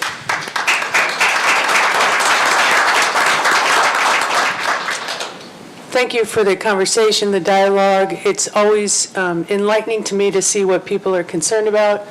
We're in the heat of it right now, so there's a lot of emails and phone calls, and I apologize if my office has not gotten back to you.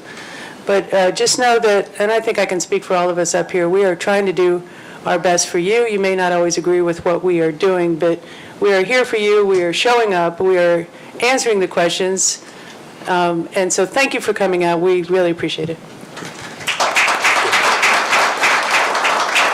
As Senate Bill 1, and I don't believe that it's actually made it out of committee yet. They're probably looking at various amendments. But the bottom line is it's, again, property tax relief for Hoosier property owners. I'm absolutely for that. Again, there's an assumption that just simply because government tries to keep money in taxpayers' pockets and property owners' pockets, that somehow that harms the remainder of government, and I don't believe that's the case, and I don't believe it. And to basically use that as a foundation for opposing property tax relief is, I think, wrong. I think that the person who earned the dollar has a right to keep more of their own money for themselves and for their families as well. I want to say thank you all for attending today. I look forward to seeing more of you. I'm in the State House Monday through Thursday. Get a hold of me if you're up there. I'd like to see you. I'd like to hear what you got to say. I think it's important that bills come up. I talk to those people involved and try to get a full understanding of what their bill is for. One of the things I found out real quick is if you got a bill and you bring it to your committee, if your committee chair ain't going to hear it, it ain't going nowhere. I learned that real quick. Is that true? Yep. And so, just because you bring a bill to us, if our committee chair won't hear it, then that bill ain't going nowhere. But I look forward to working with all y'all, and please be patient with me. I will get more informed and more educated and know my job. It's a little bit heated. There's nothing that gives me more pleasure than seeing passionate, engaged citizens coming out on a Saturday morning to play their role in the democratic process, to ask their questions, and to be heard. I'm going to stress that you all keep this in mind as you come back next month.